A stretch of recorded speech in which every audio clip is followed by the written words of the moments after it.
What's up, guys? Welcome yet again to HaXans Podcast. This is Haxanation TV, and you are welcome once again to the Ubuntu Podcast with your host with the most, the man with the plan, Haxan. And as I always tell all you beautiful souls, that is HAXANS for all you people who are tuning in this day to listen to me. And I am joined with Roy, and Roy is the person who has posed the question that you have had right there a few minutes ago.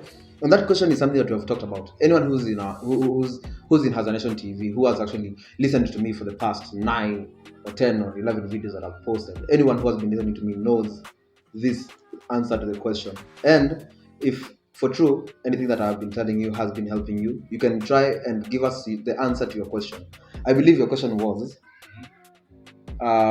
you're doing something or you have been tasked to do something, but you feel like that thing is not bearing fruits for you. Exactly. Like, in as much as you're doing it on a daily basis, repeating the same process, the thing is, it's usually a matter of consistency, right? Yeah. You go out there, you do it, and you just show up. Basically, the fact that you're actually being consistent, you're supposed to actually at least see a little bit of fruits. Yeah. Okay. So I'm going to say this, and I'm going to say this even with my YouTube channel. My YouTube channel has never hit the blocks the way it's supposed to hit the blocks, but I still do it. You understand? Yeah. And many people will tell you, most people like Andrew Tate or people, but you have to answer, you also have to distinguish which side you're coming from. Are you coming from a business side, or are you coming from a personal side of you? Because you see, business and your personal life are very different. You see, for business work, it needs a very different mindset. But for your personality to work, for you to handle yourself, you need a different mindset altogether. You understand? The same mindset you take when you're in the club is not the same mindset you take in a courtroom. You understand?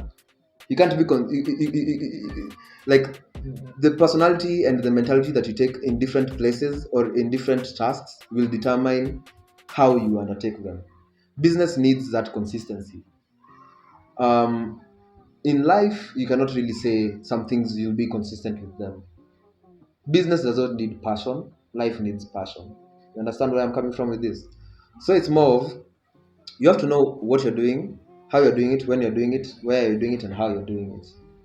But first and foremost, even before we go far, anyone who's in my channel realizes that this channel is a spiritual channel. We talk about spiritual things. So there is nothing that you're ever going to do that is ever going to give you satisfaction or a sense of belonging if you do not do it with God on your side. Do you understand me? Anything that you do without including God in it will either look as if it's a hard task or it will look like a chore. Now, I usually tell people, my subscribers and people who listen to me and any other person who I talk to, I usually tell them, when you're doing something that you love, when you're doing something which is your passion, when you're doing something that you've been called to do, it's not a responsibility, it's an opportunity. You have to get that distinction. When God calls you up to do something, when you feel like you've been called to do something, when you actually set your mindset and say, this is my life purpose, blah, blah, blah, blah, you've already done your research and your internal research and you say, this is the thing I want to do, this is what I like doing, this is who I am, blah, blah, blah. Now, that thing will never succeed if you do not include God in the plans of that particular thing. God has to be there. God has to be in, out, and around the whole plan. You understand? It starts with Him, it ends with Him. So, anything that doesn't have God inside it, and I'm not saying, oh, God like prayer, you have to pray and da da da. By God, I mean anything that doesn't have love inside of it. The Bible says God is love. It doesn't say God has love or God, or love is a characteristic of God. It says God is love. It equates God to love. You understand? Yeah. So if God is love, all you have to do is, in everything that you do, put love in the mix of everything that you do. Be fully immersed and be fully converged with what you're doing. That's number one. God has to always be in your plan. Love has to always be in your plan, because God is love and love is God. God has to be in your plan. God has to be in your process. God has to be in everything. Yeah, and something else does that. See, at some particular point, that also actually involves prayer. Because at the end of the day, in as much as you're actually praying, hey God, and in as much as you're actually praying for God to actually help you do this, at the end of the day, you actually have to give God something to work with. Okay, another thing about prayer. Prayer, people take it the wrong way. Why are you asking God for something that He already knows you need? God is a divine planner, isn't He? Yeah. He already knows what you're going to do tomorrow. He knows what you're going to do in the next minute. He knows everything. God knew we're going to be sitting here doing a podcast. Did you? Yeah, He actually knew that. He knew it before we did. Yes. We are only doing it because He planned it. I did not pray for this to happen, but it's happening because He planned it. Once you do realize, and this is the second option, this is the second thing I was going to, total surrender. Total surrender. And before I even go to total surrender, let me finish the point of prayer. This is how prayer works. The only thing that you're supposed to be praying for, or you're supposed to be praying God to, is two things: acknowledgement and thanksgiving only. No, not even acknowledgement and thanksgiving. Actually, three things: acknowledgement, thanksgiving, and confession. Confession is a whole different thing. I'll get there some other time. But right now, what is important for you to always tell God is, God, I acknowledge that you are a powerful God. I acknowledge that you are the creator, that you have created me, you have created this business, you have created this plan that I'm doing, you have created this task that you've given me, you've created who I am, and I know you are the divine planner. I thank you and I acknowledge that you are the divine planner. The second thing is, you need to thank Him. Thank you for giving me life, for giving me the resources, for giving me strength, and for giving me the ability to actually do what I'm about to do. Those are the only things you're supposed to ask. You're supposed to tell God. Give God thanks and acknowledge that He is God. Period. Because people say God is a jealous God. But either way, that's not the only things. If you have a thankful heart, if you have an attitude of gratitude, be rest assured, all these other things will be given unto you. You do not need to tell God what you need. He knows. He already knows. What you actually need. Most people are out here praying that God gives them a BMW, but God has planned that He wants to give them a Lamborghini. Yet they are busy praying for BMW. So you are even shortlisting your needs. Yet God wants you to have better needs. It's not your place to ask God. It's your place to receive from God. You don't need to ask God for anything. He already knows better. He knows you better than you know yourself. Which reminds me, I remember this side. I don't know whom he was actually talking to, but there's someone actually talking to the Bible. He was actually saying, I already have plans for you. Yeah. I knew you even before you were born. Even before you were born, I knew you. I named you in your mother's womb. Yeah. So whatever you're asking Him, He knows better. So my other question to you is, as much as you talk to God, how many times do you listen to Him? Oh, yeah, that's also another good question. Fine. And that's point number 3. But before we go to point number 3, let's finish point number 2. Surrendering and letting go. You have to know how to surrender and let go to something bigger than yourself. And you also have to know how to work with something bigger than yourself. And that's why I said 1, you have to include God in a plan, because God is something bigger than yourself. So you have to work with something bigger than yourself. That's point number 1. Point number 2, you have to surrender to something which is bigger than yourself. People usually think that surrendering now means you have to be lazy and sit there and not do anything, and God will now take the wheel and God will produce your content for you, or God will go in your office and work for you, or God will go in your theater and do that. That's sure for you. No. All the Bible still says faith without action is dead. Anything that you do not put action into will not manifest into the reality that you actually want. So the thing is this: first and foremost, you've already embedded God into your plan. And now you're working with something which is bigger than yourself. Now, because you're working with something which is bigger than yourself, who knows better between you and this thing which is bigger than yourself? Who knows better? This thing that is actually bigger than yourself. Exactly. This thing which is bigger than yourself knows better, right? So you are supposed to conform yourself, your habits, your traits, your everything to fit this person which is bigger than yourself, because you're working under him now. You're not working with him, you're working under him. Meaning God is ahead of you and He's lighting the way as you follow. You understand? Yeah. And that is true Christianity.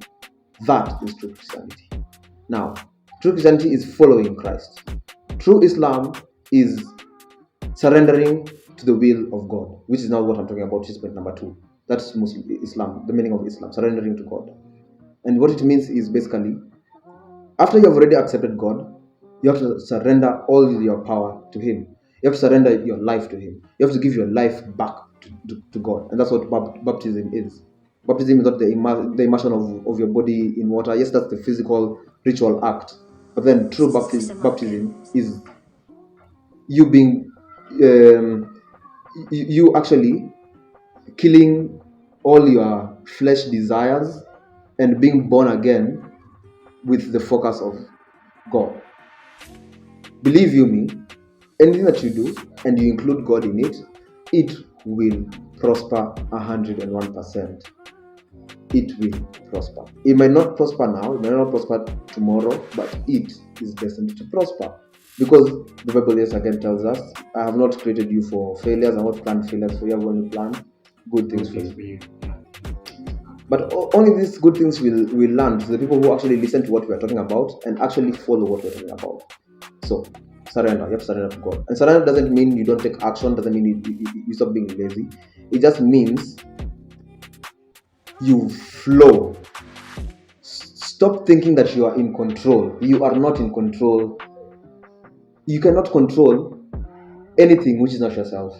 Like right now, let's say we had planned, let's say we were doing a business, me and you, Roy, and we had planned that today we will have a meeting in Nakuru and we're going to go see people in Nakuru, and then after Nakuru we're going to fly back to Mombasa because we're going to have a meeting with people in Mombasa. After Mombasa we're going to fly all the way to Kisumu. Kisumu we're going to have a midnight meeting with some guys that we're going to meet, and then after that we're going to come back from the house and just sleep.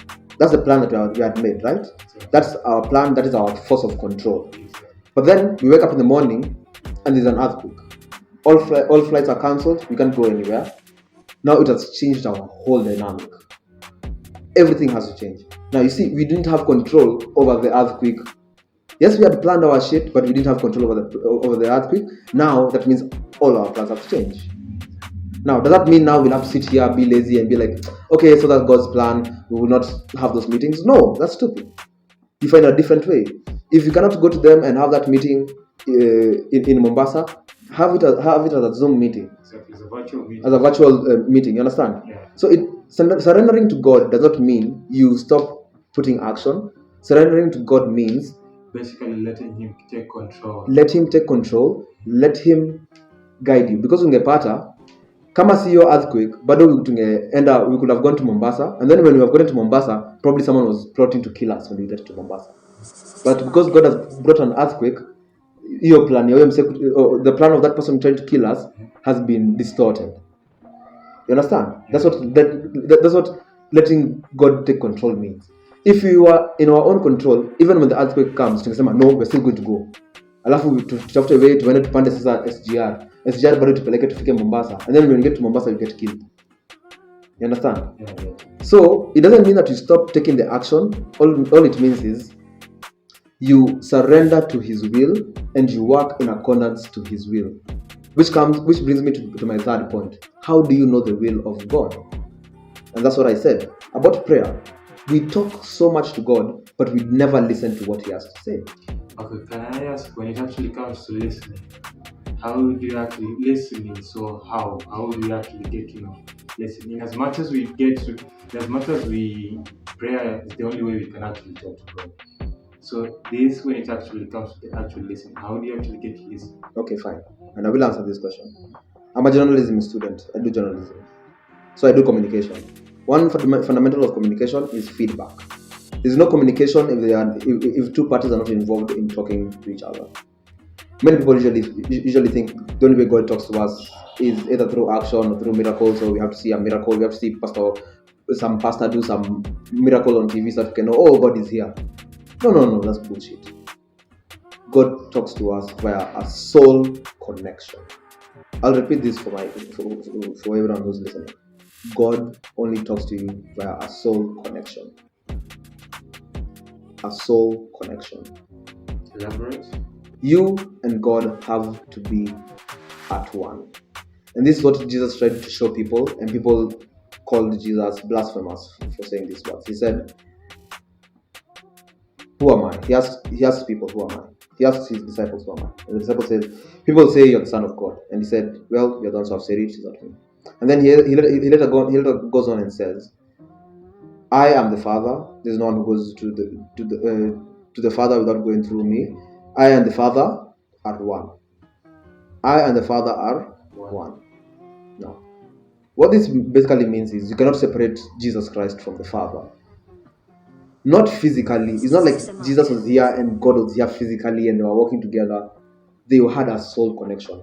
And what this means is you have to live inside God and God has to live inside of you. That is a soul connection between you and God. You have to have a soul connection. If you do not have a soul connection, then you will not be able to listen or pick up the frequency of God talking to you. You have to have a soul connection so that you can hear Him talk to you. You have to hear and distinguish His voice. Your brain works like a radio. You know how old radios used to work? They used to have like a frequency knob that when you turn it, it picks up a frequency. Yeah. And then the frequency that it picks up, you will listen and get to hear whichever frequency that you log into. That is the same thing with God. Now, the human being has been created to be like this. I hope this thing is still recording. Yeah, it's still. So, the human has been created to be like this. We have been created with our own frequency. We are our own radio. We have antennas. And we need to tune ourselves to the channel of God so that we can listen in to what God's channel says. Most of us are in tune with the channel of Satan. Okay, fine. So, like right now, Roy, you've come into my house. It's Steven. I smoke cigarettes. I smoke weed. I'm about to have some miraa, and probably in the weekend, if I just feel like it, I might even have a beer or two.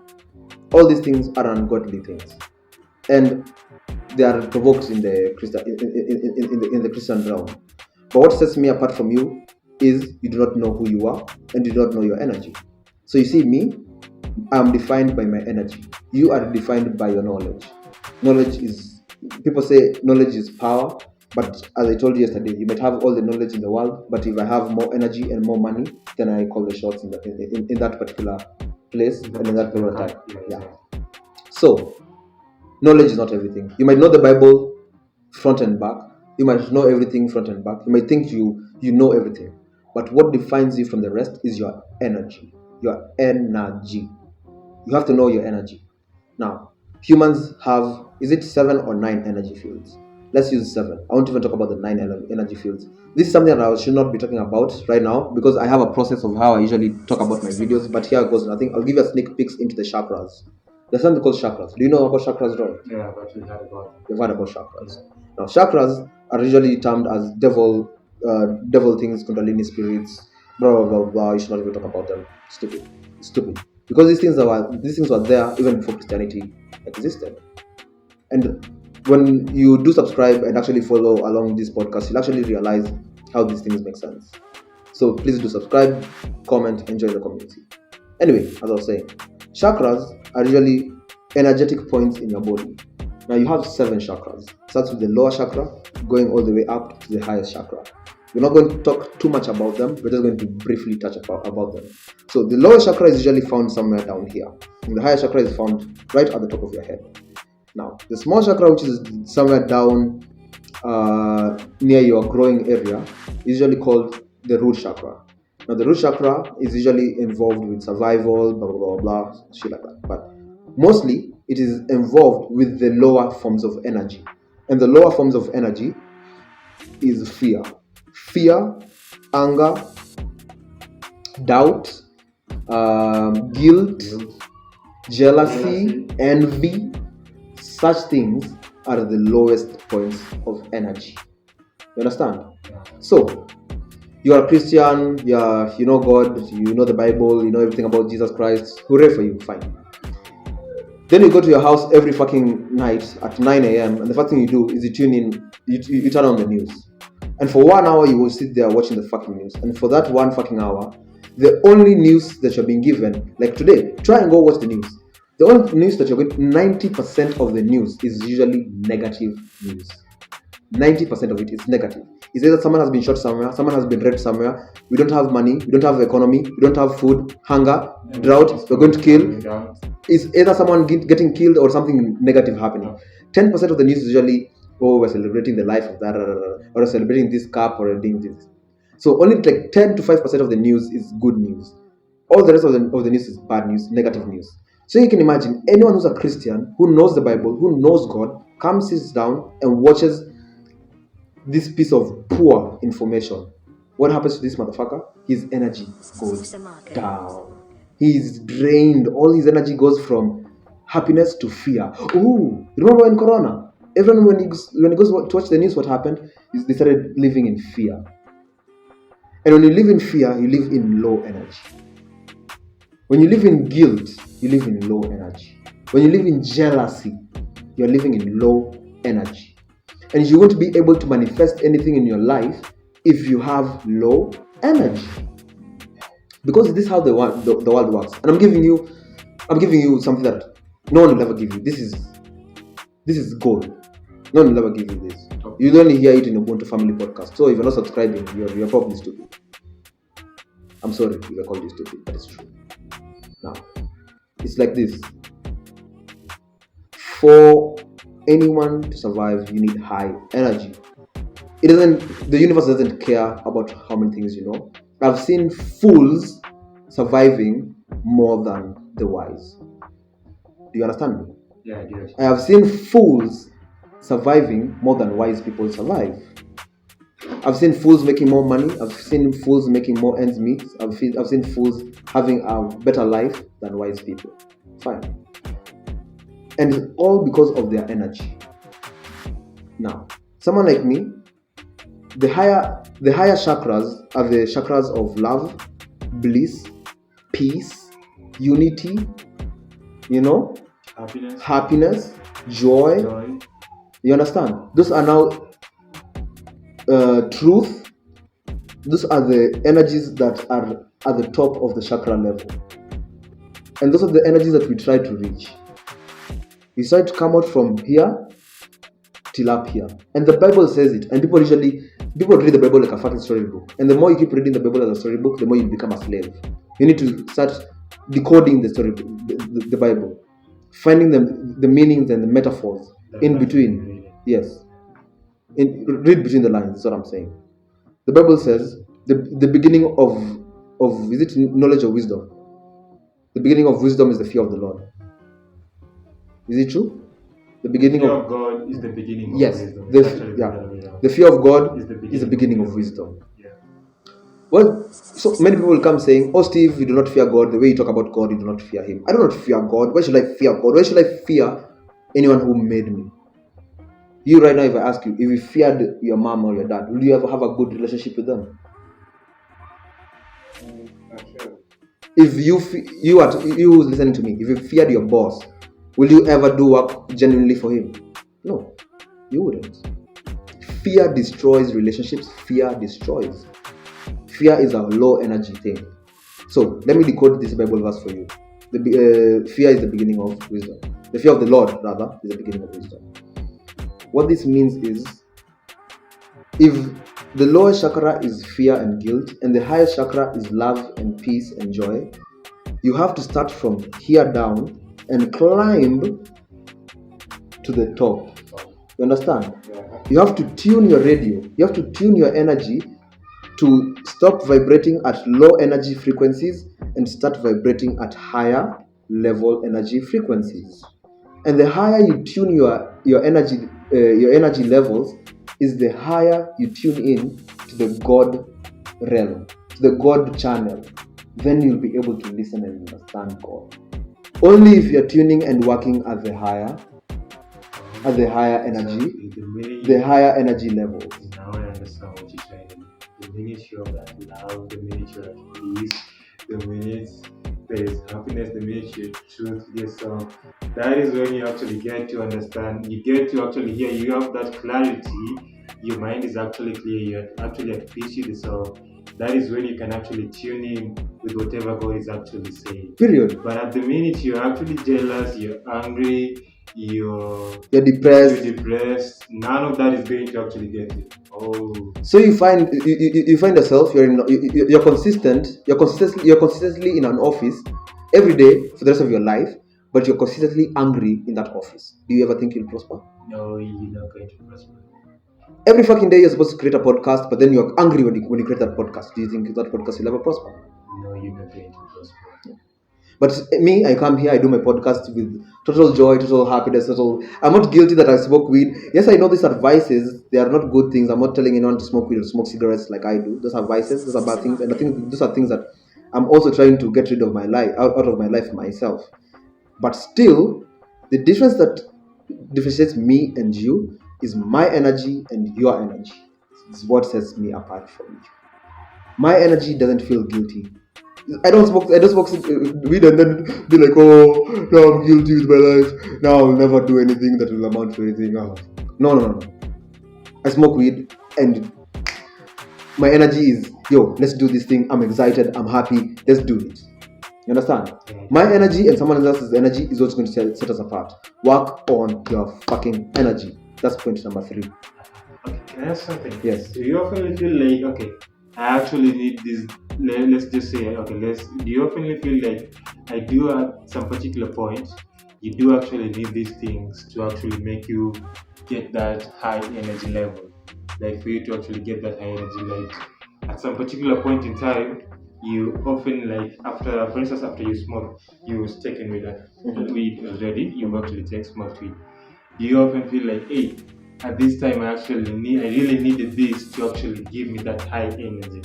Like, why can't you just be like something that's automatic? Like, hey, I actually have to have that high energy at the end of the day, every single time. Because something I have to realize, I'm basically looking at everything positively. This is something I actually tried experimenting. I woke up one particular day and just told myself, okay, today is going to be lit. Today is going to be a bad. I just told myself today is going to be a bad day. And indeed, actually, that day was a bad day. Yeah. But then the following day, I actually woke up and told myself, okay, today is going to be a really good day. Mm-hmm. And it ended up actually being a good day. Yeah. Like, I didn't actually have to be dependent on something Yeah. that, hey, this day actually has, that I want to actually, I wasn't actually dependent on something to actually tell myself, hey, I actually need you to make this day good for me. So I basically actually believe that, hey, this day is going to be good for me, and I actually believe and I actually know. Why am I hooked to materialistic things to boost my energy? Yeah. This is my personal weakness, one that I feel very, very shy to share. But for the context of this podcast, I'll try to be brief with it. First and foremost, I'd like to tell people you do not need anything external from yourself to build energy within yourself. You have been built with full capability to become your own master. Do not follow my footsteps. Do not follow what I'm doing. Follow only my words. And I know it's going to sound stupid. It's going to be like, oh, then you're drinking wine and you're preaching water. That's hypocrisy. Stupid. You have no credibility. But that makes you stupid. If you do not take the piece of wisdom that I'm giving you, regardless of what I am doing, it makes you stupid. Because still, that wisdom works. That wisdom actually makes sense, and it works for other people. It has worked for me. It's just the way. For me, it hasn't worked for me optimally. Okay, so in short, basically, you're trying to say, in as much as you're actually giving out this piece of information, so what that listener should actually go ahead and do, take that amount of information that he actually feels can work for him. Yes, exactly. And I usually tell everyone who listens to me, do not follow anything that I say. Go listen. After you listen to what I have said, go do your own research. Pick out the exact things that will help you and that will work for you. Yeah, exactly. But that's a fucking excuse. Either way, it's an excuse. So you're not supposed to be using drugs in any way. You are self-sufficient. God built you and He looked at you and He said you are good. That means He built you optimally. You have been built at an optimal level. The only thing that we do not know how to conserve our energy. And that's my problem. I know how to receive energy. I know how to get energy. I know how to manipulate energy. That is alchemy. But we'll talk about alchemy another time. I do not know how to conserve energy. That's my problem. I have a lot of things called energy leaks. The energy lives within you has an aura outside. It's called an energy force field. Sometimes this force field has leaks. Let's say you have too much energy, and then you go, and then you have sex, and you bust a nut, or you masturbate, watch pornography, you bust a nut. When you bust any nut that you bust, or any sperm that you release, that is energy that's taken away from you. Now, you have a lot of energy, you go sit down with your friends, you start gossiping. That's an energy leak. You have leaked energy away. Energy is subtracted from you. You're a very introverted person, but you decide to be extroverted and go meet with a lot of people and hang out with a lot of people, and they sap out your energy. And when you come back, you feel tired and exhausted, and you have burnout and this and that. With that as well, it's an energy leak. So how do you tackle energy leaks? I guess that's the question. Energy leaks, how do you tackle them? You tackle energy leaks by knowing who you are, knowing what works for you, knowing what does not work for you, and knowing how to always conserve your energy. Now, this is where now the devil comes to play. He brings on addictions, so that addictions can hook you and keep on repeatedly being your energy leaks. Now, marijuana is a whole different topic. We're going to have a segment where we're going to talk about marijuana. Do not worry about it. I won't touch on marijuana right now, because if I do, we will talk about it for 10 hours. But for any other thing, alcohol, cigarettes, or cocaine, mad drugs, heroin, any other drug which is not marijuana, those drugs are energy leaks, and they only give you something called instant gratification. They only give you that false sense of being at that particular time. Like right now, this job is about to give me false sense of hypeness. So I'll feel alert and very hype and do work. Alafu ikiisha, I feel exhausted. The battery runs out. Like the battery runs out, and I feel at that particular point in time, what actually the drug did is that it gave you that hyper energy. Yeah. And the minute you ended up actually using all of it, at the end of the day, you now replay like. I am now imeisha na niko negative. Exactly. So now I have to now start again from the bottom, build again this energy, nifike zero, alafu tena nianze tena from the lower chakra to the higher chakra again. So you see, I usually call it the battle of flesh and soul. If you can kill the flesh, the soul will prosper. You understand? Yeah. But if you feed the flesh, if you feed the ego, the soul is going to crash and die and decay. You know? Yeah. So it's always you to understand and you to know who are you, what resonates with you. There are some people who drink alcohol and it gives them double energy. Me, you give me alcohol, it will kill everything that I'm doing. I do not take alcohol. If at all I'm taking alcohol, I'm only taking beer, and I'm only taking it like once in a fucking blue moon. Once in a blue moon. Marijuana, I'm taking every day. But there's someone, if I give him marijuana even once, hiyo siku imeenda hivyo. Akivuta asubuhi, he's done for the day. Yeah, so I usually believe as a person you have to know yourself, know your limits, know what works for you, what doesn't work for you, and be true and real with yourself. You see what separates me from other people? I'm true with myself. I know even when I'm doing something wrong, I know I'm doing something wrong. I am conscious that I'm doing something wrong, and I'm conscious of the repercussions of whatever the fuck I'm doing, and I know what I need to do to return me back to where I'm supposed to be. In short, I have something called self-realization. And that's another thing, which is my point number 4. You have to be self-cautious. You have to be self-aware. You have to know who the fuck you are, what resonates with you, who actually works for you. Exactly. You have to know who you are. 101%. And for anyone who hasn't listened to the podcast of me explaining who I am, there's going to be something that's going to pop up on your screen somewhere around here. And wherever that is going to be, you're going to click on that and you're going to listen to a podcast that I released talking about who are you, and you're going to actually listen and know how to find your true identity, how to find the real purpose in life. There are many videos that I've released talking about this, so make sure that you actually do go listen about that. So that is point number 4, self-realization. So let's do a recap. Probably I forgot some other point. So point number 1, you have to add God in your life. Number 2, you have to surrender to God. Number 3, you have to start listening to God. That means you have to tune in to God's channel. You have to tune into His energy. You have to go to His energy of love and friendliness and happiness. And then number 4, self-realization. You have to know who you are before you start knowing what you're about to do. And that leads me to my final point. After you have all these things under lock, after you know who you are, after you have God in your life, after you have surrendered to Him, after you are busy increasing your energy levels and so on and so forth. But do you know how to increase energy levels? Before I go so far. Not really. Okay. So I think that's the next thing we're going to talk about, how to increase energy levels. I wouldn't like to exhaust so much in one podcast. The next thing you're supposed to do is now know what you're supposed to do and do it like this, and do it as if it's a given opportunity, not a responsibility. So choose whatever the fuck you're supposed to do. After you have known who you are and God has spoken to you and you've listened to God, God will start pointing you towards what you're supposed to do.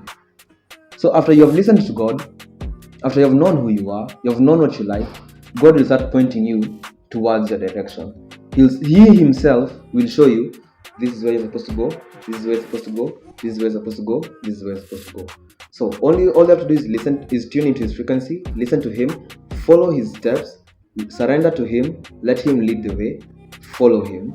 And after you follow him, make sure you take action. Faith without action is dead, my people. Take action. Be happy with whatever you're doing. Be in love. Make sure you have the right positive mindset and the right positive energy in whatever the fuck you're doing. And last but not least, not even know what you're doing, you have to move with the flow. You have to move with the flow. Moving with the flow is like this. I'll give an analogy. Do not, if you find yourself you're in a river, a very vigorous river. The more you keep fighting the current of the river, is the more you are exactly. The more you keep on drowning, and the more a lot of energy is actually being used, and more energy is being used, and not even used but wasted. That is basically energy leak. Yeah. You're going against the current. So if you have already gone into the current and the current is God, you need to start flowing with the current. You need to let God make you flow with the river. You need to let go and flow with the river. Just like let your body mass and let your body float on the river and just like flow with it. Do not force, do not take control, because the moment you try to take control and start paddling, you lose more energy, you have an energy leak and you become more drained. But the more you keep moving and letting God control that water flow, utapata kwa hiyo journey, there are a lot of things that are popping up. Like for me, I never plan my tomorrow. I never even plan what the fuck I'm about to do next. I didn't even plan this podcast. But because God has, I'm in that flow of God. God ameleta hii podcast sahi, and because He has brought it, I have to know that faith without action is dead. So I have to take action. Even though I have faith in God bringing you to me, I have to take action and do this podcast. You understand my point, Roy? So you flow with God. God will bring things along the way, along the river direction. He will bring things, and it's your chance. It's you as a person to notice the opportunities in this thing and grab onto those opportunities, work with those opportunities to serve you and to serve the will of God. And without further ado, my guys, that will be the last of our podcast. I really hope you have enjoyed the questions that we have tackled today. That was a really extensive but very engaging talk. Thank you very much, Roy, for joining us today. It's been a pleasure. It's been a pleasure. It was a really nice talk. I appreciated it. At least I learned a lot of things. Exactly. And we will be having Roy in these conversations more and more. So if you really want to hear more of this, make sure you subscribe and comment. Roy, anything you want to say? Nothing. Nothing. Alright, so thank you guys. See you next time. As you always remember, this is your boy, your man with the plan, Stephen HaXans, and as I always tell you, that is HaXans for all you beautiful souls. Make sure you catch me next time for our next segment as we are discussing some very intimate, touching subjects here at Ubuntu family, here at Haxanation TV. You never get this content anywhere else. Thank you very much for joining us. It's been a fucking roller coaster. I know you guys had fun. I know you guys usually have fun. My 10 people who usually come here and listen to me ranting for 40 minutes. I know you people have fun listening to what I post. So thank you. See you next time. Bye bye, guys.